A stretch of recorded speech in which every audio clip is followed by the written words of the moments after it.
পাঁচ ওয়াক্ত ফরজ নামাজের পরে কোরআন আল কারিমের এই দোয়াটা যদি আপনি একবার পড়তে পারেন, আল্লাহ তাআলা আপনার কখনো অভাব রাখবে না, আপনার জীবনের কোনো না পাওয়ার আক্ষেপ থাকবে না, আপনার জীবনের সকল চাওয়াকে আল্লাহ তাআলা পূরণ করে দেবে। কারণ এই আয়াতটা হচ্ছে কোরআনের সবচেয়ে দামি আয়াত, এবং এই আয়াতের মধ্যে আল্লাহ পাক স্পেসিফিক কয়েকটা গুরুত্বপূর্ণ শব্দ দিয়েছেন।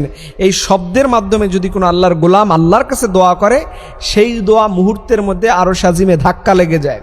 আপনারা অবাক হচ্ছেন, সেই দোয়ার ব্যাপারে রাসূল করিম সাল্লাল্লাহু আলাইহি সাল্লাম বলছেন, আমি আমার জীবনে ফরজ নামাজের সালাম ফিরানোর পরে এই দোয়াটা কখনো মিস করি না, কারণ এই দোয়া আমাকে জান্নাতের সার্টিফিকেট দিয়ে থাকে, এই দোয়া আমার জীবনের অভাব পূরণ করে থাকে।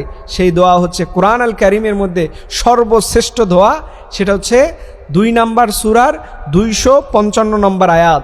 এই আয়াতটা হচ্ছে আল্লাহু লা ইলাহা ইল্লা হুয়াল হাইয়ুল কাইয়ুম। এটা পড়ে আপনি যদি আল্লাহর কাছে দোয়া করেন, রব্বুল আলামিন আপনার সকল দোয়াই কবুল করে নেবে, আপনার সকল চাওয়া পাওয়া পূরণ করে দিবে। কারণ এই আয়াতের মধ্যে আছে হাইয়ুল এবং কাইয়ুম, দুইটা আল্লাহর গুণবাচক নাম, এবং আছে লা ইলাহা ইল্লাল্লাহ, তাওহীদের ঘোষণা।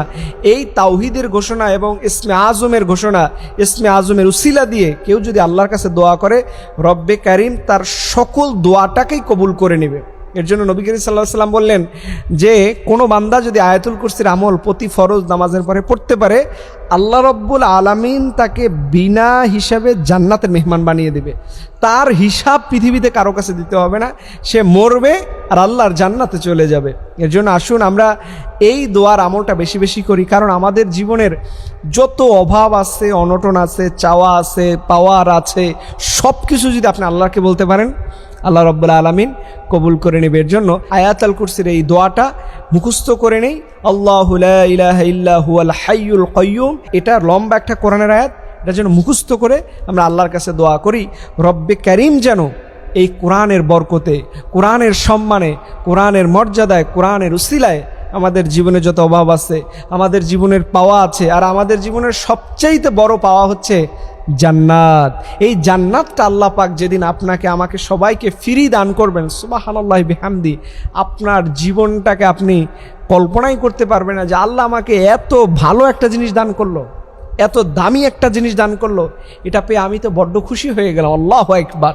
এর জন্য প্রিয় ভাইয়েরা, আমরা সদা সর্বদা চেষ্টা করব নিয়মিত ফরজ নামাজ পড়ার পরে এই আমলটা যেন কেউ মিস না করি, কারণ আমলে জিন্দিগিতে আপনার ভাগ্য পরিবর্তন হয়। আপনি কাজ করবেন, সেটার ভিতরে যদি আমল যুক্ত হয়, এটার বরকত বেড়ে যায়। নবী সাল্লাল্লাহু আলাইহি ওয়াসাল্লাম পরিশ্রম করতেন, আবার আল্লাহর কাছে দোয়া করতেন। নবী সাল্লাল্লাহু আলাইহি ওয়াসাল্লাম চেষ্টা করতেন, আবার আমল করতেন। নবী সাল্লাল্লাহু আলাইহি ওয়াসাল্লাম তার পুরো জীবনটা আমল।